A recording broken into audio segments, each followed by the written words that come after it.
What's up? All right, so we're doing some inlay work. We have a couple custom doors, and we have this stainless that's been water jetted, and that's gonna be the profile of the door. And so we're routing this out, and I'm gonna take you through the process. Don't worry about that. 16th inch thick, stainless. But yeah, it's tough to land, but we're making it happen. So I'll show you what we got going on. First thing I'm gonna do, well, I already did it. You don't need to see this. We're gonna mark everything out to this inlay that's specific. So this inlay is gonna get numbered to this door. And we're gonna use a marking knife, and we're gonna score through the veneer very carefully so that we get a nice clean edge when we route.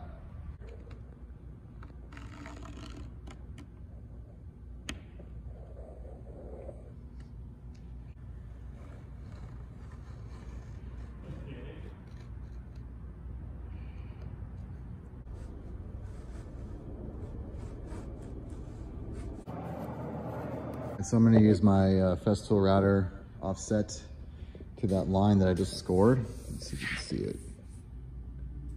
Can you see the line? There you go, you can see the line there. So that's the line I scored. If you really want to be exact, you kind of have to creep up to the line. So what I'm doing is I'm basically just putting my router against this edge and looking at that line and turning the bit and seeing if I'm getting close to that line. And I'm just going to tap my guide over. I have it like just cinched down with some clamps. And for reference, this is gonna get stained black, so I'm not worried about marking up the door, but I'll just put a little pencil mark right here. And I can see how much I'm tapping it over. You could put a piece of tape down first, but I'm gonna creep up to that line, or away from that line, and then recheck that, making sure that I'm getting near and dear to that score line that I just did. So I'll go like this, and I'll move that bit back and forth. So I know I'm right there. If I'm a thou away or whatever, I'm happy with that. Believe it or not, actually that's a good thing because I already scored. So it'll kind of, the rest of the cut will fly away if I'm almost to it. If that makes any sense. But you can always creep up to it, but you can't put the material back. So just taking my time. I'm happy right there. So now I'm gonna mark that off. Over to the other side.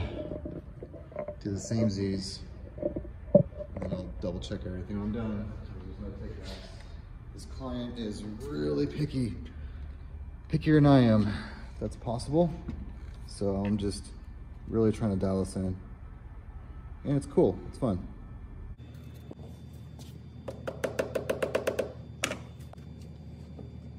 So close, so close. I'm just gonna make sure by watching right here, when I clamp down, this doesn't move.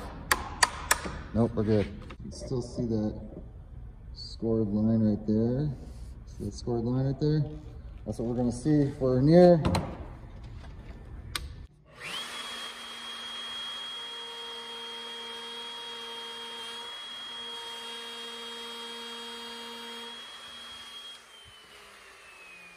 So close. So close. Well, we're not there yet, so let's get there. Okay. Watching my thing right there is a gauge. And then just focused on this. Let's go.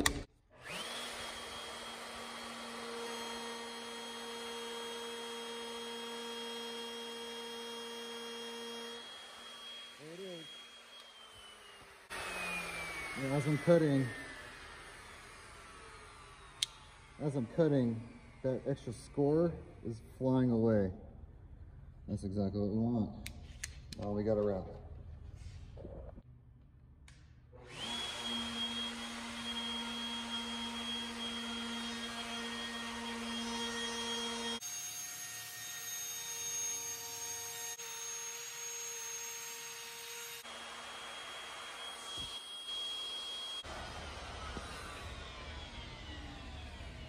It's just absolutely perfect. Awesome. Beautiful.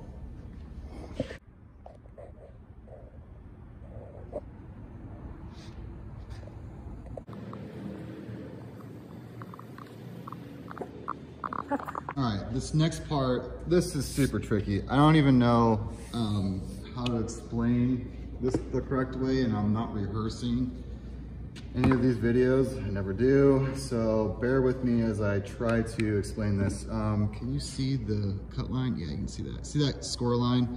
That's for this part here. Okay, so we're on the same page. We're scored all the way around. The way I'm going about doing this particular project is I have, and you're gonna have a hard time finding this template now, but I found out of Amazon UK, they still sell these. I don't know, I think they stopped manufacturing them. It's basically like an adjustable template from Festool. And I got lucky and I found one and I bought it. This was set up previously for that inlay over there, which worked out perfect, but I was shy just a little bit. I've mortised enough hinges and hardware to kind of eyeball a 1/16 of an inch. A 1/16 of an inch. See, that's what I was talking about. Back up now. All right, so if you guys don't know, fast forward this if you do.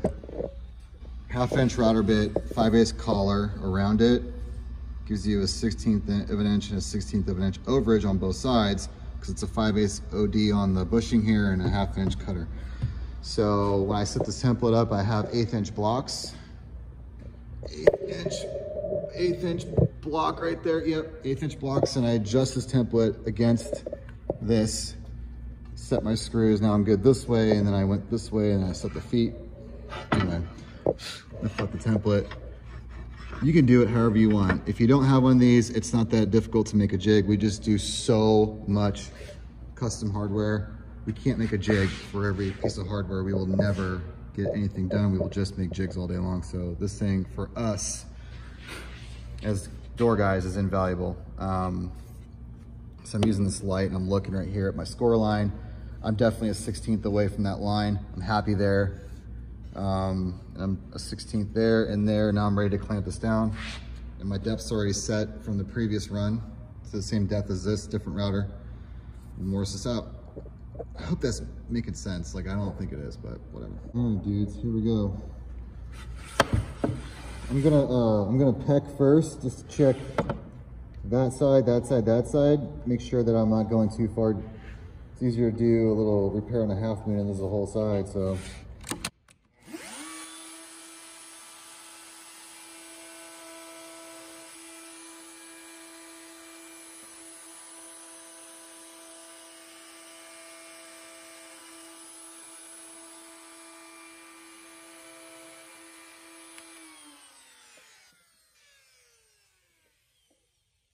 Let's have a look.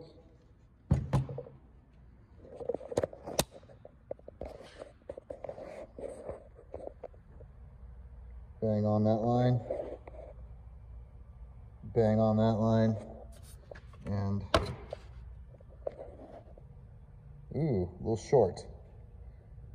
Just a little short. It goes 64th. So I'll just adjust my template that much more forward. Show you how I'm gonna do that right now. Dudes, so this template has these guys right here, right? You can adjust them as needed. These need to go back just that extra little bit, right? To move this template that way. So all I'm gonna do, check this out. I've already clamped down, right? So this isn't gonna move, but these clamps under here are gonna move. Whatever that distance is, if I can get a little gauge block to register, I can put it behind the fences underneath here and move them back, then bump them up against that gauge block, remove the gauge blocks, and then push this template forward, and we'll be right on the money. So in order to do that, I'm gonna use this really cool product. It's called tape. All right, so I know that some people know the exact thickness of tape and they can get their calipers out. We are door guys, we are not millwrights. So I'm gonna just take a piece of tape, I'm gonna fold it, and I'm gonna look and see, hey, is that what I need? And I feel like it's gonna be what I need, but yeah. That's exactly what I need, right there. I feel like this is gonna be a really boring video for a lot of seasoned or just experienced finish guys, but hey, whatever. All right. Now, remember, this template ain't moving. It's already been clamped, so I can take my stops, which are against my door, and I'm gonna move them. Why am I going through all this trouble and I'm not just moving the template forward? It's a great question. I don't know. I think that would work. In my experience, every time I've tried to do stuff like that, it just doesn't work for me. I don't know why, but it just doesn't. Oh, this door is beveled, so it's touching there and not there at the top. The long point's here, the short point's there. So I'm just gonna go like this. I'm gonna push, cinch, push, cinch, remove. Yep, and that just set it away that much. Easy. Now, listen, my clamp up.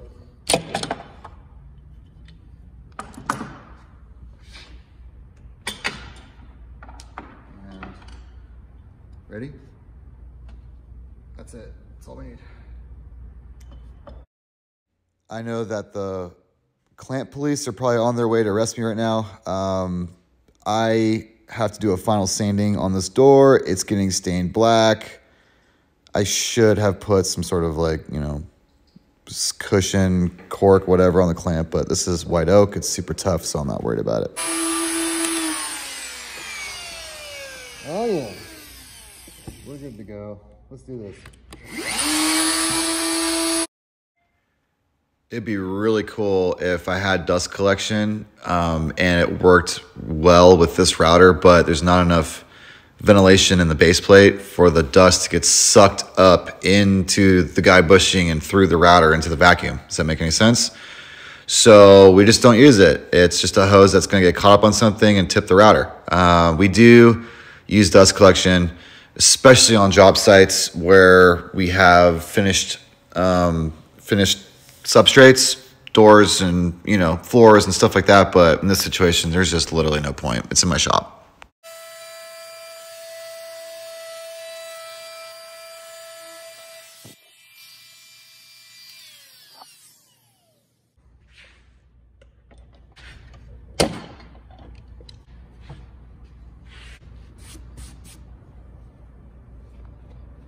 Shit. I didn't go deep enough. That's weird, bro. Huh. You gotta go deeper. Fair enough. And that's why we use the stops. We needed to go deeper. Just barely. And that's weird because it worked the last time, but such is Murphy's Law, right? Like, it is what it is.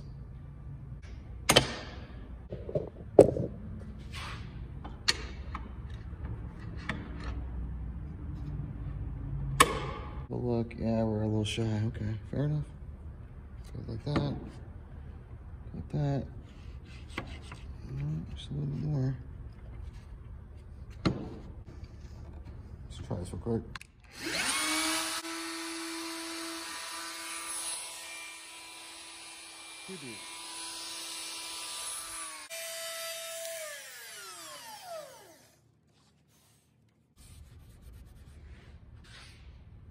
Yeah, I did a little ipsy there, but I'm not worried about the stainless steel, 16th inch thick. It'll be fine. Just kind of getting any of the miscellaneous inconsistencies out right now. Okay. What else? It's all lined up off my scoring marks. You can use a regular chisel. I happen to have a corner chisel for doing this. You can do whatever you want.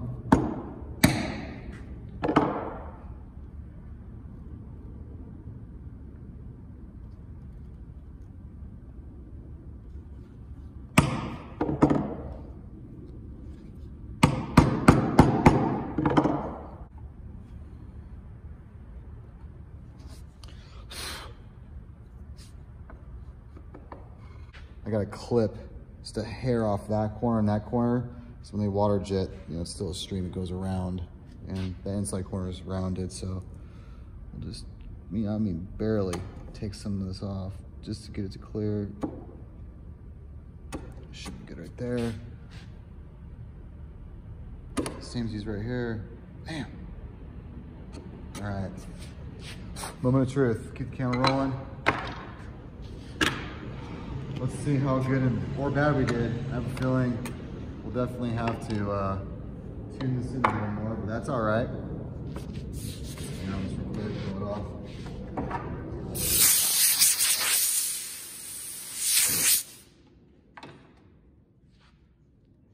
I'm filming.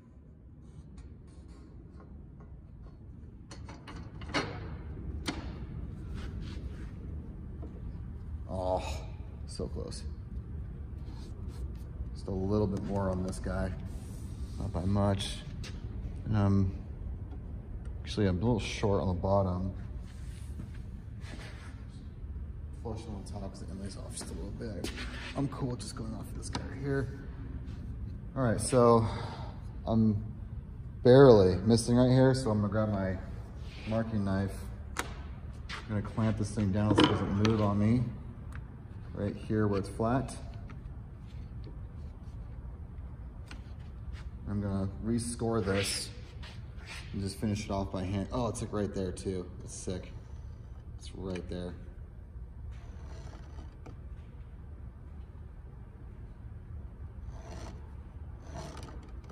Okay.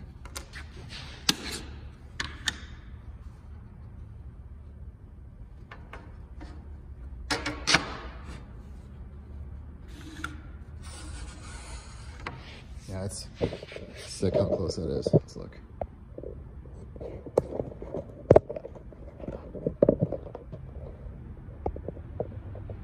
It's right there.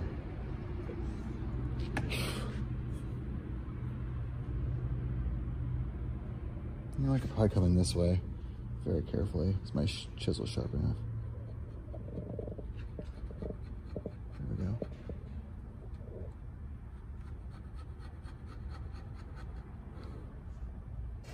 My chisel's so dull, I'd probably have better luck with a dull beaver.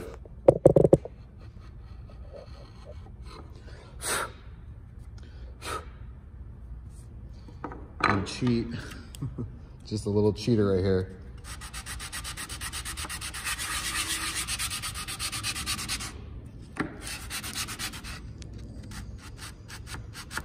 Okay, let's see how we did now.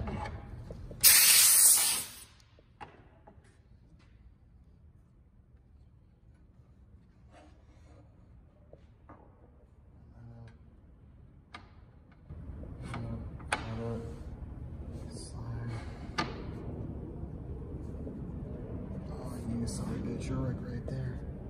Why is it going in? It's right there. It's like right there. Stainless is so unforgiving though. All right, let's keep punching away here.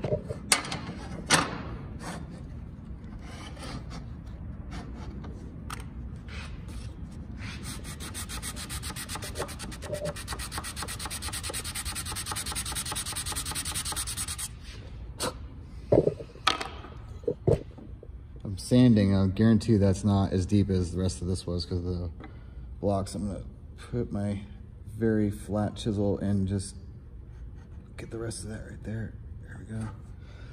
Come on, baby.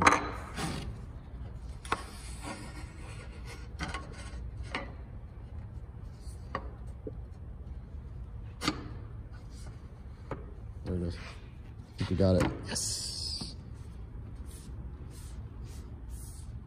Yay, here, can you feel that? Go. Beautiful, look at that. It's like perfect. And flush everywhere. Zoom out a little bit, it's too close, there you go. That's beautiful. Nice, crispy all across there. Across there. Flush right here. It's perfectly flush all the way down. At the end, we ended it.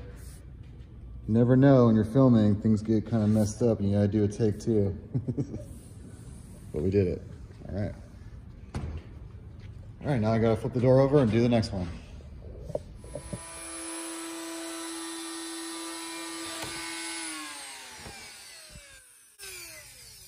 Oh, almost sucked. That's what I do for showing off.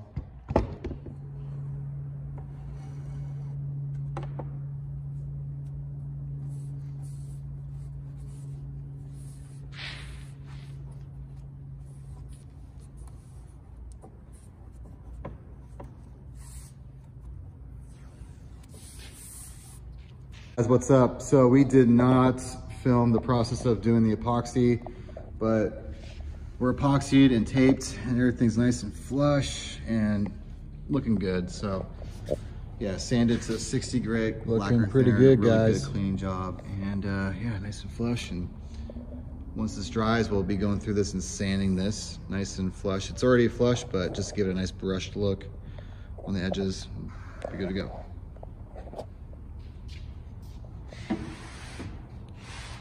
Looking pretty good, guys.